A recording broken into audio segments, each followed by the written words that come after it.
Сәлем, бұл маршрутка проекты береді сеңа да, меңа да яхшы таныш шәхесләр шәһәр буйлап яраткан урыннарын, урамнарын, биналарын бер сүз белән әйткәндә яраткан маршрутларын күрсәтәчәкләр. Әйдәгез, чакырылган кунагыбыз белән якынрак танышабыз һәм шәһәр буйлап сәяхәтебезне башлап җибәрәбез.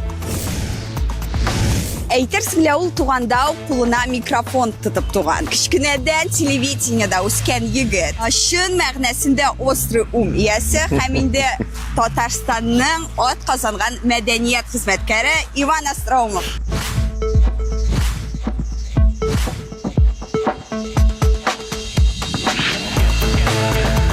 Сәлам, дуслар, сәлам, Талия, сәлам. Ваня, сәлам. Сәлам. Ваня бүген менә шуны алып баручы буларак, шапкасыз. Әйе. Чөнки Кадрда баш киемсез булырга тиеш алып баручы. Әйе. Шамил Усманов урамы Казан шәһәренең Мәскәү районында урнашкан урам. Әлеге урам революцияга кадәр 6-нчы удел урамы, 1927 елдан Союз урамы дип исемләнгән. Ә инде 1964 елның 8 гыйнварында драматург, сәясәтче, язучы Шамил Усманов исемен йөртә башлый.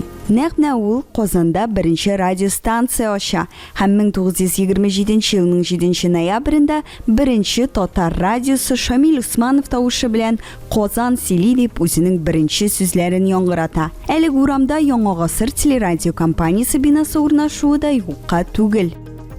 Без бүген Шамил Усманов урамында мен балачак белән бәйле урам. Көн сайын 11 ел дәвамында мин менә шушы урам буйлап йөреп, икенче татар гимназиясенә кереп белем алдым. Димәк инде син монда беренче класстан алып. Әйе, беренче класстан балалар бакчасында татар төркеменә кереп, инде әни белән әти мине татар гимназиясенә бирергә шундый карар кылдылар дип әйтсәк, ялгышмасам, һәм 11 ел дәвамында чыннан да монда шушы сыйныфларда, шушы кабинетларда татар теленә, татар мөхитенә мәхәббәт уяттылар. Син бит Казан егете, дөресен әйткәндә, менә теге тумыштан Казанда үскәннәр, туганнар, алар татар телен аның кадәр яхшы белми. Ә инде Ваня исемле кешеләр аеруча. Юк, әтием күрәшен булганлыктан миңа рус исемен бирделәр. Әтинең исеме белән фамилия туры килсен дип, нидер Айрат Владимирович түгел, Иван Владимирович булды мин, шуңа күрә. Һәм күп кенә кеше бит әле Остроумов, ул синең псевдонимың дип уйлыйсың, Юк, ул минем паспорттагы чын фамилия. Тумыштан, әтидән, әнидән килгән. Алып барышыга никадәр аның туры килгәнен каралыйсың. Әйе, менә бала чакта теге сәхнәдә мин 9 яшьтән һәм менә сәхнәдә йөри башлагач, ул минем бер фишка иде. Иван Остроумов татар телендә сөйләшүче егет. Менә бәлки бу да ниндер бер зур роль уйнагандыр минем карьерама дип әйтсәк. Бәлки, әйе. Фишка буларак, әйе. Шуңа күрә үз фамилиям, үз нәселем белән мин бик хурланам. Бала чагың ничек үтте синең? Кичкенә Ваня нинди тормыш белән яшиде? Кичкенә Ваня һәр вакыт үзеннән улырак булган дусларын тапкан. Һәм белмим ни өчендер, һәм тормышта да мин һәрбер кешедән ниндер яңалык эзләргә яратам, аралашканда, шуңа күрә менә бала чактан ук күземнән зуррак булган балалар белән, кызлар, егетләр белән аралашып, бүген дә улырак булган коллегалар белән аралашырга бик яратам. Менә минекендә шулай никтер. Мин аны күптән түгел генә уйладым. Кичкенә чакта да минем дусларым ничектер 1-2 яшькә алырак иде.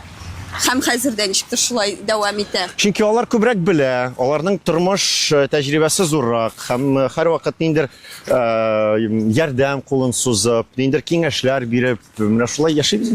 Без журналистбыз, һәр кешедән ниндер мәгълүмат алырга тиеш. Һәм син инде 5-нче класстан, 5-нче сыйныфтан бирле, ялгышсам син мине төзәт, ТНВ каналында алып бара башлыйсың. Әйе, 11 яшьтән 2006 ел иде ул мине телевидениегә шигырь сөйләргә ялгышмасам чакырдылар.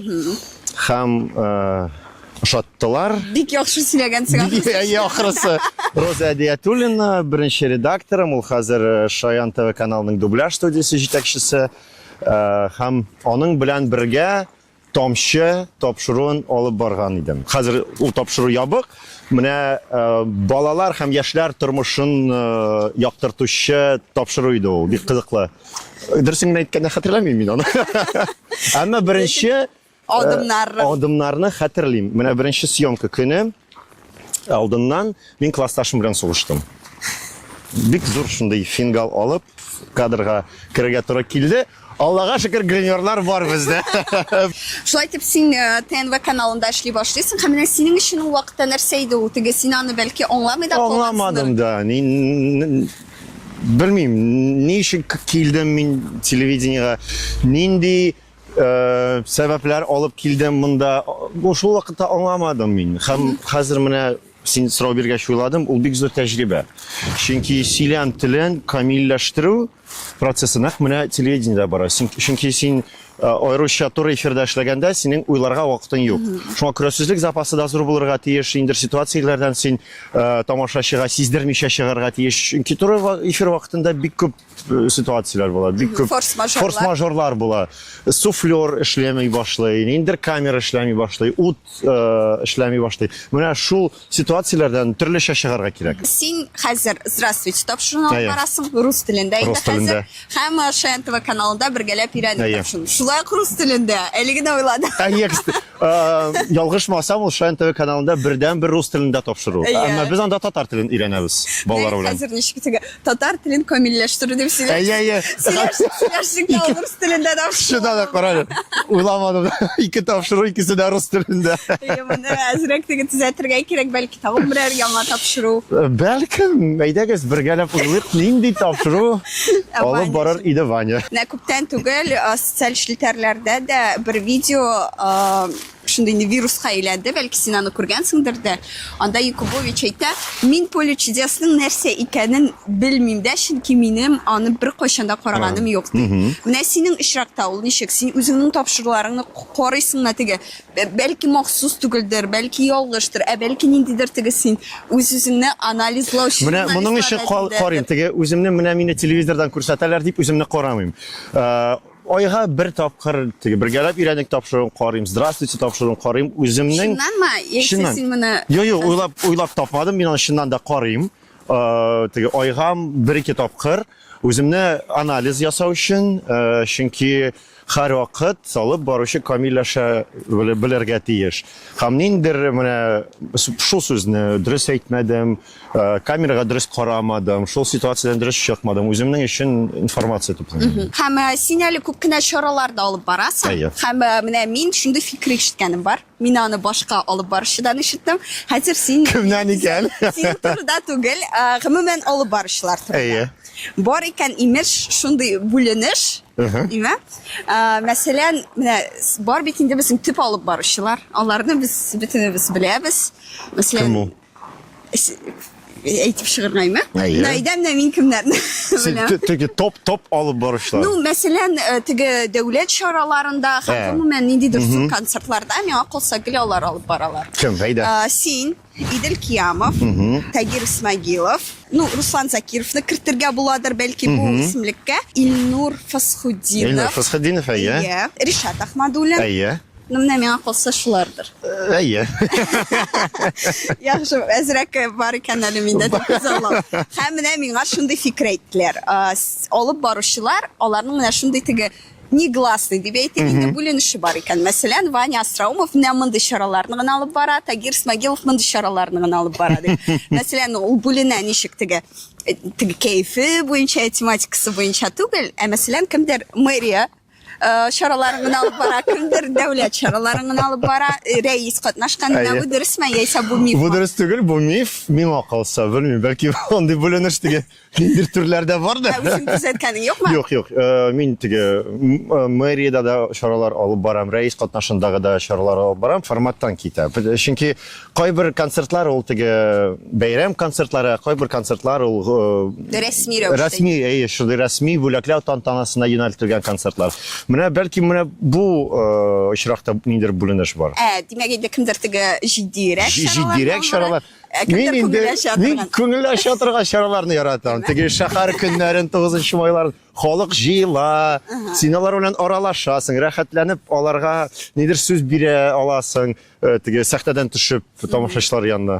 Мин уйлаган идем әле бу тора оештыручыдан да. Мәсәлән, Әйе. теге оештыручының яраткан алып барышлары бар һәм Бар, бу бар. нормаль күренеш. Бу нормаль күренеш. Кем беләндер аңа уңайлы эшләргә, Әйе. кем беләндер алар инде эшләп күнеккән, кемнеңдер теге профессиональ якларын яраталар. Һәм менә монда да мин уйлаган идем бу бүленеш шуның белән бәйле дип. Мәсәлән, Бәйле чараларын мине алар- яратмаучылар да бар.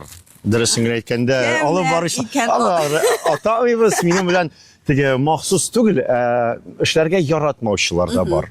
Анысы минем өчен ачык мәгълүмат. Һәм син моңа инде нормаль карыйсың. Нормаль Чөнки карыйм. Синең теге чаралар җитмәү проблемасы юк кебек бердә. Юк. Аллага шөкер. Аллага шөкер Әйе, алып барабыз. алып дип барабыз. булганын. Син әле Шарм студиясында озак Әйе. вакыт эшлисең. Шарм сәнгать Һәм- үзәге. Минем төп эшем ул трудовой китабым нәкъ менә шунда. Әйе, һәм миңа калса менә бу трудовой китап кына түгел, ә синең гомумән ул урынга ниндидер аерым мөнәсәбәт. Аерым мөнәсәбәт ни өчен? Мөнәсәбәтеме? 9 яшымда без мәктәп белән мәктәптән тыш эшләр үзәге Мәскәү районы, моннан гына ерак түгел. Нидер шундый элек агитбригада бит популяр иде, ялгышмасам сәламәт яшәү рәвеше буенча. Менә шунда теге программаны күрсәтеп, мине күреп алдылар. Мин Булат исемле егетне уйнадым, мәктәпкә шалтыратып. Безгә Булат исемле егет кирәк, менә шул программада катнашкан егет кирәк. Һәм эзли башладылар. Эзли башлады, Булат юк. Аңлап Ваня икәнен мине чакырдылар, ниндер бер чара алып барырга. Нинди чара икәнен хәзер хәтерләмим. Һәм шуннан бирле менә бик тыгыз элемтәдә эшләдек без мәктәптән тыш эшләр үзәге белән. Аннары соң инде 2014 елда ул аерым бинага күчте, Шарм сәнгать үзәге. Менә 2014 елдан бирле трудовой китабым нәкъ менә шунда. Хәзер инде син анда укытучы, Укытучы оештыручы булып эшлим. Балалар өчен төрле чаралар, теге караоке, бию батллар әзерлибез. Гомумән ниндер чараларга әзерләнәбез бергәләп, балалар белән актерлык осталыгы белән шөгыльләнәбез. Һәм син инде шул кадәр теге ул урынны күңелеңә якын алуны менә шул бик озак вакыт узу белән Әйе, анда белисең. бу шундый аерым бер гаилә. Без чыннан да бөтен коллегалар белән дә дус. Бергә ниндер бәйрәмнәрне үткәрәбез, бергә ял итәргә барабыз. Шуңа күрә бу ниндер бер аерым дөнья. Һәм менә мине сәхнәгә илтүче һәм сәхнәгә күтәрүче кешеләр нәкъ менә Шарм сәнгать үзәге. Без тамашачыларга ТНВның әллә нинди ишегаллары күрсәтәбез. Бер кайчан да күрсәтмәгән. Бер кая күренмәгән, без Ваня белән йөри әллә нинди. Әйдә күрсәтик, менә монда махсус безнең автомобиль, безнең автомобиль. Мобиль дип Шаян мобиль безнең махсус. Монда машина юучылар да бар, гараж безнең. Исәнмесез, Шаянович.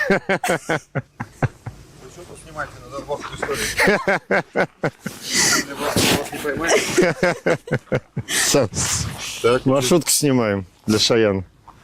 Сез эшеңә карата тагын бер сорауым калды. Әйе.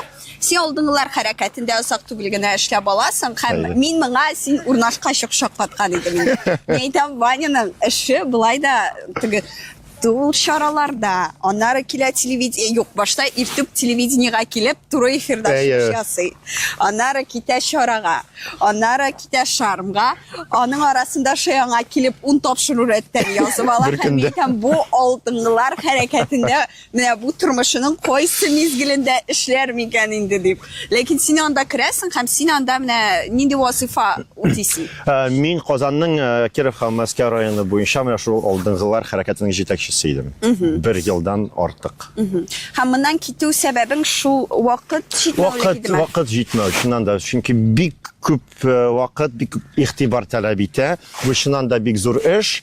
Һәм кызганыч, менә шул эшкә күпчелек вакытымны бирә алмадым. Мин шуңа күрә киттем. Башлап кына җибәргән Кына еллар. шундай зур теге поездны, теге паровой поезд бар иде бит элек. Менә шул паровой поездны этеп бергәләп. Хәзер инде ул үзеннән үзе йөри. Безнең икенче ноктабыз. Әйе. Без Горсоветская урамында. Горсоветская урамы, 17-нче йорт, 6-нчы подъезд.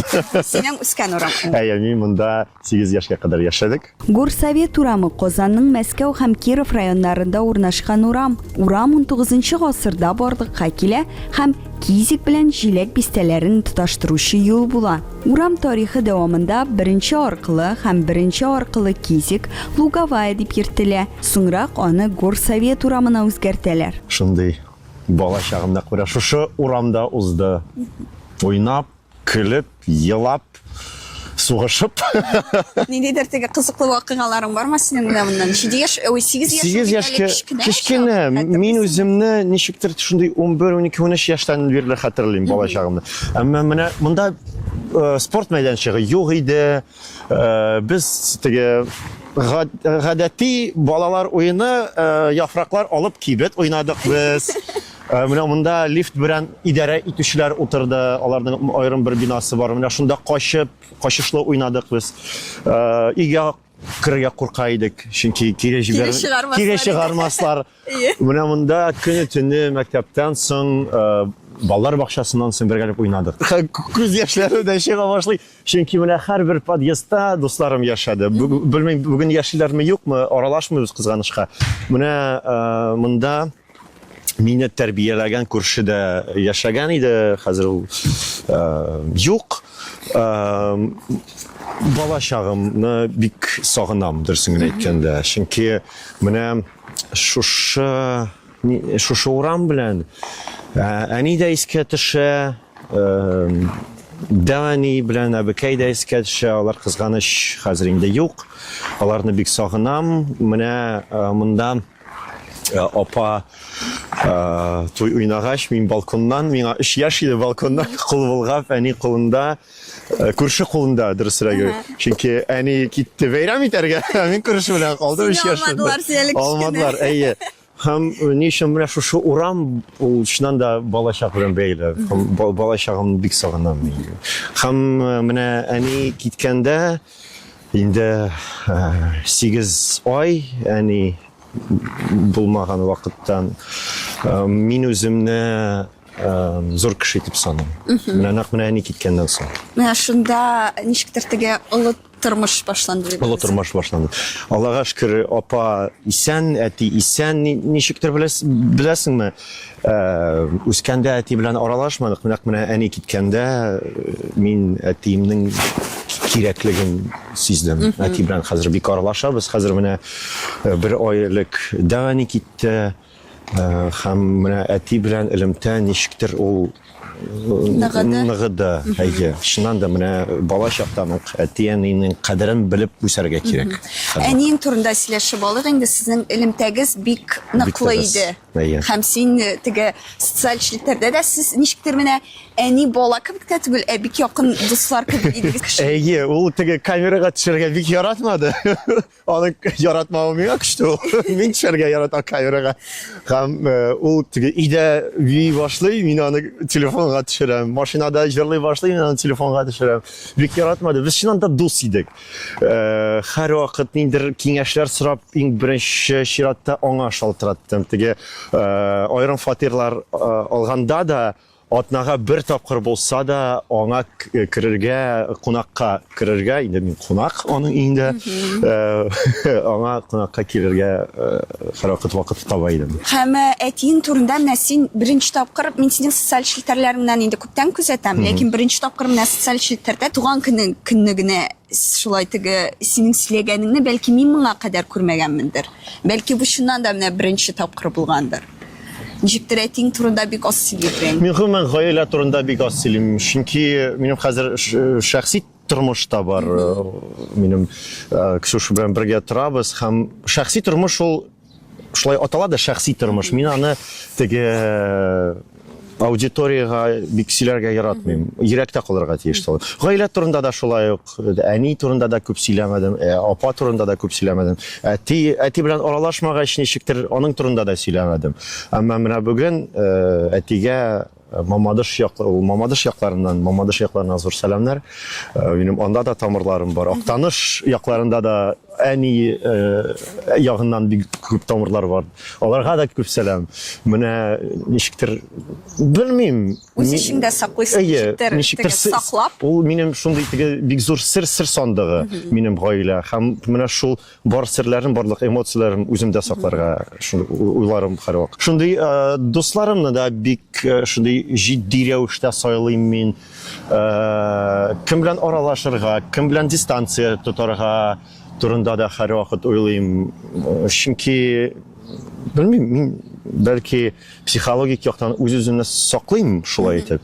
Чөнки эмоцияләр теге энергияны һәрвакыт бирәсең, бигрәк тә теге балалар белән аралашканда энергия бик күп китә. Менә шул энергияны саклап, үземне шундый ябык тормыш алып барырга ничектер күнектем. Узган ел син халыкара гаилә көнендә өйләндең һәм бөтен кешегә шок булды. Чөнки бер кеше теге Ваняның йөргән кызы бар икәнен дә белмидер. Аеруча инде бөтен кеше шок катты. Беренчедән теге завидный жених рәтендә теге рейтингларда Юк, бер рейтингта да булмадым мин бер качан да. Юк, кертмәдем. Кертмәделәр. Бер нинди теге массакүләм мәгълүмат чарасы да завидный жених рейтингларына кертмәде. Кем ясады? Ничек сез мондый теге ялгышлыкны кылгансыз? Олды Ваня буйсым. Юк, без Ксюша белән балачактан таныш дисәм ялгышмасам, дуслар компаниясендә таныштык, аралаша башладык, аннары йөрешә башладык, аерылдык. Ул баскетбол буенча спорт мастеры, хәзер карьераны тәмамлады.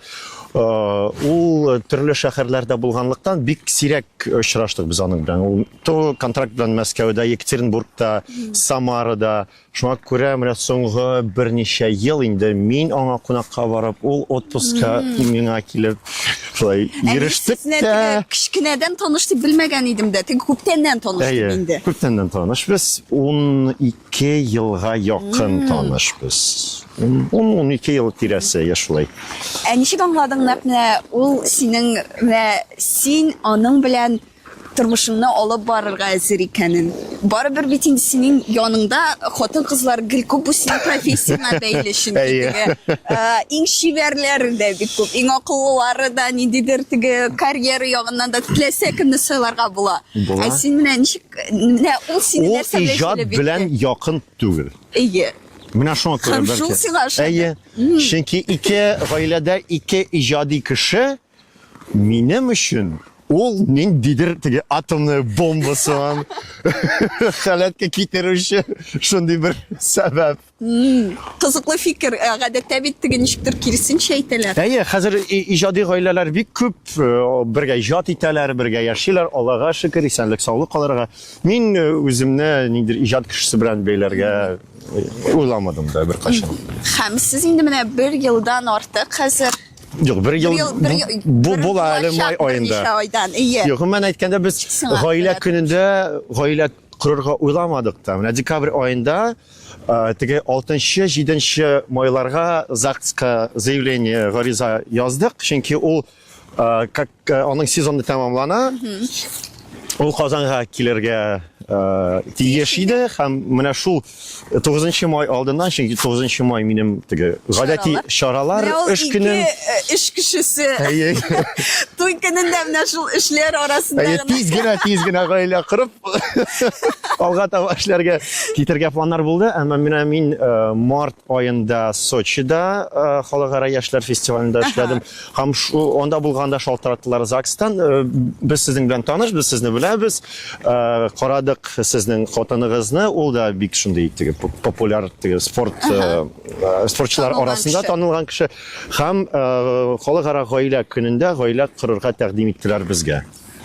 Димәк, бу синең инде теге ниндидер планың юк. Теге матур тарих ясарга Юк, планда түгел иде ул. Һәм ЗАГСта эшләүчеләр моның астында кул куя. Ничек сиңа менә гаилә тормышы? Рахат. Син бик теге гел үзең каядыр йөрисең, үзең хәрәкәттә бик теге идә утыра торган тыныч тормыш алып бара торган кешегә бер дә ошамагансың. Юк, кич белән киләм дә тыныштырым шул барам. Рәхәтләнеп бергә телевизор карыйбыз, ашарга пешерәбез, җыештырабыз. Мин соң килгәндә ул ашарга пешерә, ул соң килгәндә мин ашарга пешерәм. Әмма менә ни өчендер менә шундый фикергә килдек без, ял итәргә аерым барабыз. Сез инде теге заманча гаилә. Заманча гаилә, әйе. Ул менә без 15 май көнне язылыштык, 13 май көнне ул дус кызлары белән ял итәргә китте.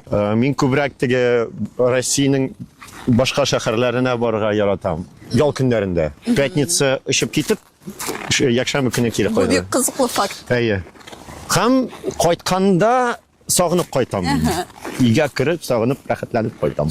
Менә хәзер ул инде карьерасын тәмамлаган, ләкин ул вакытта менә үзең дә әйтәсең, йөргән вакытта да ничектер теге сез бер-берегезгә кунакка йөреп, теге любовь на расстоянии була.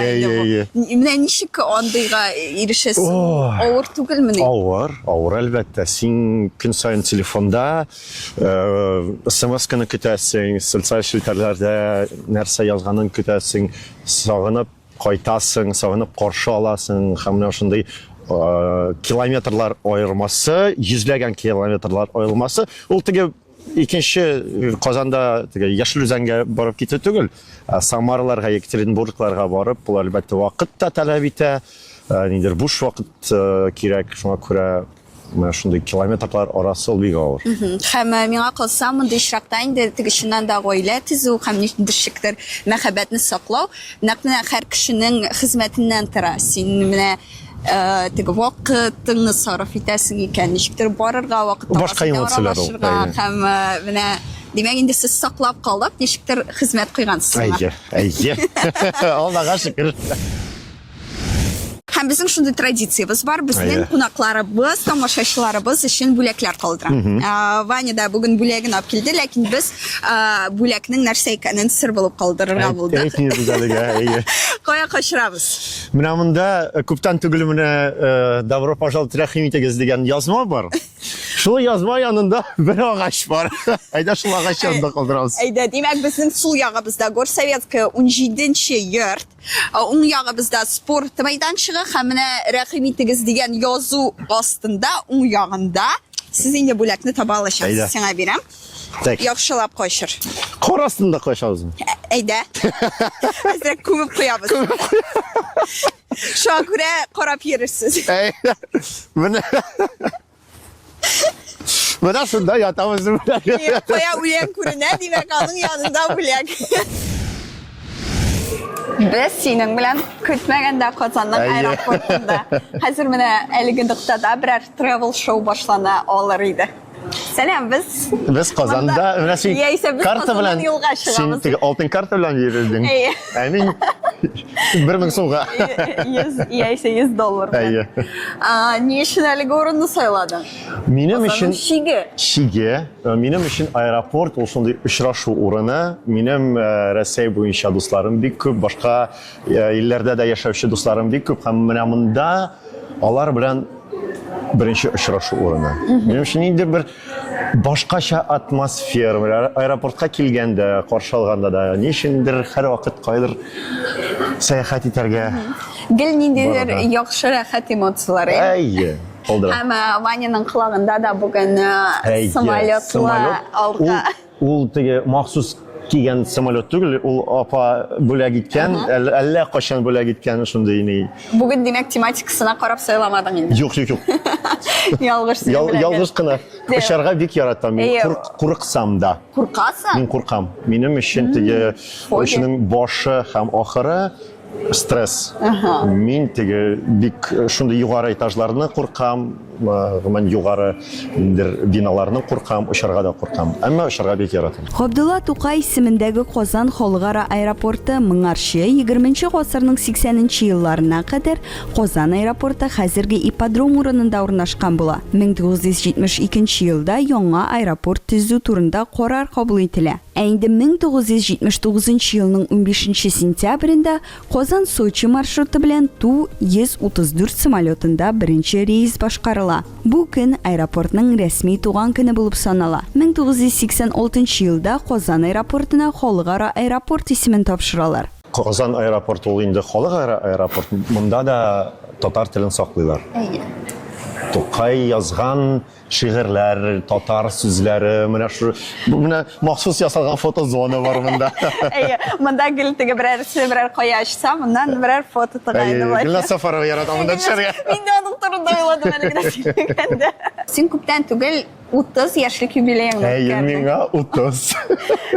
Ваняга карап аңа 30 яшь димәссең, чөнки ул бик теге яшь сакланган. Рәхмәт. Дөресен әйткәндә бик зур итеп, матур итеп, өчен теге сольный концертка охшаган.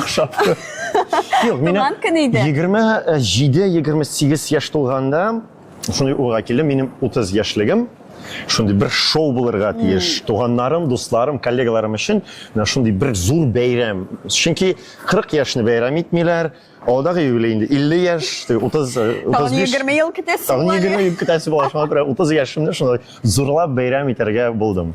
Һәм кунаклар да бик күп иде. Димәк, теге дусларым бик аз дип әйтсәң дә, синең чынлыкта менә дусларың, туганнарың җыелгач бер Алай карасаң, күп икән. саный башласаң. Юк, теге иң якын дусларымны саный башласаң, кулларымның бармаклары җитә. Үземнең серләремне, мин теге кайвакыт серләрем белән уртаклашкан дусларым, алар бер кул бармакларын санаганда җитә. Шуңа күрә дусларымны һәр вакыт җитди рәвештә сайлыйм. Мин синең турында менә теге операторларны да, команданы да таныштырам бит инде менә бүген без шундый кунак дип. Һәм синең турында гел әйтәсе килә, ул гел елмая, ул гел яхшы кәефтә. Сине бердә ниндидер начар кәефтә, яисә кемнедер ачланган рәвештә күргәнем юк. Кеше белән кычкырышып, яисә депрессиягә китеп, яисә күңелсезләнеп утырган менә шундый берәр урының бармы? Беренче чиратта позитив булу ул минем эшем. Әлбәттә, теге ниндидер эш сәбәпләре аркасында, аңламаучанлык сәбәпләре аркасында уртак телне таба алмаган вакытлар була. Әлбәттә, команда белән ниндидер сорауларга җавап табабыз. Мин теге моңсу, шундый усал вакытларда булгалы. Бер күз алдыма китерә алмыйсың. Ул кадр артында кала. Төрле хәлләр була, әлбәттә, әмма иң мөһиме теге команда белән дә, дуслар белән дә уртак тел табу. Һәм без инде аэропортта очрашабыз, һәм син еш кына башка шәһәрләргә дә алып барырга яратасың түгелдер инде, бәлки яратасың дадыр, ләкин моңа кушып әле сине чакыралар да төрле шәһәрләргә. Һәм бер интервьюда син әйткәнең бар, минем хыялым Мәскәүгә күчеп анда эшли башлау дип. Бу хыял әле актуальмы? Юк. Юк. Ул теге русча әйтмешле юношеский максимализм. Син дөньяның бөтен чараларын алып барырга тиеш, теге Россия буенча популярлыкка ия булырга тиеш дигән уйлар бар иде. Әмма миңа Казанда ошый. Чөнки миңа калса 30 яшемдә мин шундый алып бару буенча үземне профессионал дип саныйм. Һәм ниндидер үрләргә җитеп, ниндидер дәрәҗәгә җитеп, үрләргә туры инде. Дәрәҗәгә җитеп, Казаннан башка шәһәрләргә рәхәтләнеп барырга, алып барырга Йөрисең дә, чакыралар да. Аның тагын бер яраткан сәбәбе бар, син шәһәрне карый аласың, рәхәтләнеп. Кайвакыт җитми.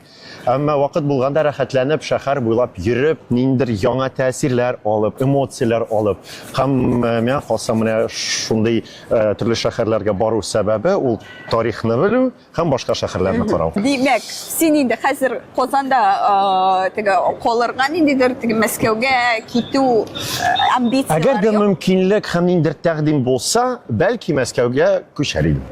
Әмма теге шундый Мәскәүдә күчәргә хыялым инде юкка чыкты. Бу инде күбрәк теге проект яисә шундый эш буенча. Эш буенча. Теге нәкъ менә Мәскәүдә яшәр өчен генә Мәскәүгә күчү дигән. Юк, Мәскәүдә башкача ритм, кызурак. Әмма мин андый ритмга яшәсәм дә Мәскәүгә булай итеп, булай гына яшәргә күчмәсем. Һәм Казанда, Татарстанда син хәзер күп кенә теге дәүләт чараларын алып барасың дидек. Сиңа теге мактаулы исем дә бирделәр хәзер. Ул бит инде теге әлбәттә теге хезмәтеңә карап, ләкин син әле бик яшь.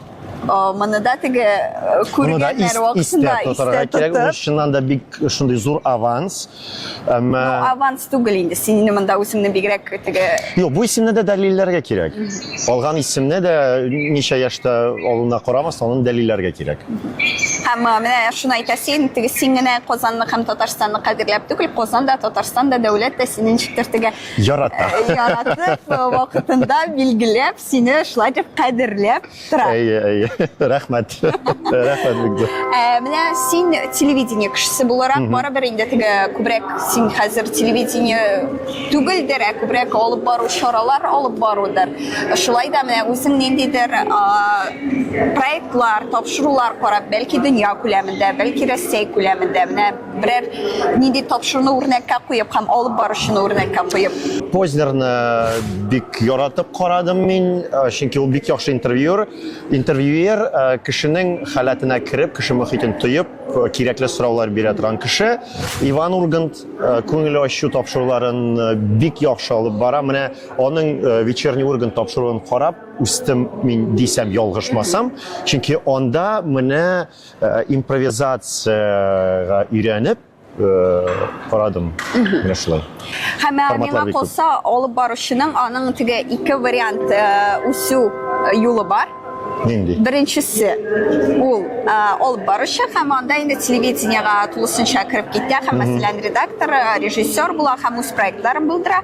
Һәм икенчесе ул алып баручы булып телевидениеда гына эшләми, чараларга чыга башлый, яисә ниндидер теге параллель нәкъ шул ивентлар белән, яисә чаралар белән эш итә башлый. Син менә шул икенче юлдан киттең, ә менә ниндидер синең теге үз тапшыруыңны булдырырга нәкъ менә теге алып баручы буларак автор буларак. Андый уйлар бар иде. Күп ел элек теге яшьләр өчен менә шундый ток-шоу булдырырга кирәк дигән уйлар бар иде. Һәм берничә елдан соң Яңа гасыр каналында Таяну ноктасы дигән тапшыру чыга башлады. Шул ток-шоу форматында. Бәлки минем идеямны кемдер ишетеп урлады. Бер кешегә дә теге начар китерәсе килми, чөнки ТНВ каналы 3 биналы гына канал. Хәзер инде 2-3 биналы канал. Бәлки кемдер ишетеп алды, бәлки уйларыбыз туры килде. Хәзер инде менә шундый ток-шоу форматы Аллага шөкер бар, юк иде ул. Шундый теге проблемалар, теге төрле сораулар булдыра торган. Кискен сораулар. Аллага шөкер бар. Белмим, уйларга кирәк. Бәлки берничә елдан соң ниндидер автор тапшыруы барлыкка килер. Языгыз, достар, комментарийларга. Ләкин бу инде синең теге беренче чиратта эшләргә теләгән хәзер хыялың түгел дип. Телевидениеда нәкъ менә алып барасың, ләкин үз проектың алып барып. Юк, андый мондый хыял түгел ул. Әгәр дә уйлар булса, булыр проект. Булмаса инде шул ук юлдан барырбыз. Һәм үзеңне син хәзер кем буларак күрәсең? Теге кем буларак билгелисең? Алып баручымы, оештыручымы? Бәлки журналисттер, бәлки алып баручы. Алып баручы. Мин алып баручы. Була андый хәлләр, кунаклар килә. Бер-ике тапшыруга, туры эфирга, һәм социаль челтәргә язалар. Телевидениедә алып баручы дип. Бу исемгә дә ирешергә кирәк. Алып теге кадр алдында басып сөйләү ул бик авыр, дөресен генә әйткәндә. Теге телевидение тормышы бик җиңел, алып барырга бик җиңел. Басыгыз да алып барыгыз. Мин һәр вакыт шулай дип әйтәм. Һәм ул бөтен кешегә бирелми дә, һәм барыбер син бит инде туры эфирга чыгучы да алып баручы, туры эфирга да бит бөтен алып баручыларны чыгармыйлар. Син инде ниндидер тикшерү үтәргә тиеш, һәм инде сине теге бу тәгаен моны алып Бара ала, жеткіре ала дегенде нәрсені енді тура эфирға Әйе. шығаралар. Шоңа күрә Ваня шыннан да бик яхшы алып барушы, без миңа берничә дәлил таптык. Рахмәт, рахмәт. 10 елдан үзеңне кем буларак күрәсең? Алып барыш. Бәлкім. Мин ижаттан китәргә планлаштырмыйм. Ижатны дәвам итәргә планлаштырам. Һәм белмим, бәлки яңа дәрәҗәгә үскән алып баручы булырмын. Ә син бит әле радиода да алып баручы идең. Һәм 2 ел. Һәм син ике радиода эшләп карадың. Ул теге группа компания иде, үзенә 5 төрле радиостанцияны берләштерүче һәм bir радиостанцияда теге сәламнәрне укыдык, яңалыкларны укыдык, икенче радиостанцияда ул теге күңел ачу радиостанцияда һәм тагын бер радиостанцияда мин бары тик яңалыкларны гына укыдым. Ни өчен киттең сиңа бу кызык түгел тоелдымы? Үземнең тәҗрибәмне алдым һәм радиога бирерлек тәҗрибәмне булдырдым. Бу бик матур җавап инде теге бик миңа калса бик теге ничектер югары уровеньга күтәрелеп сине теге нәкъ менә уйлау рәвешенчә.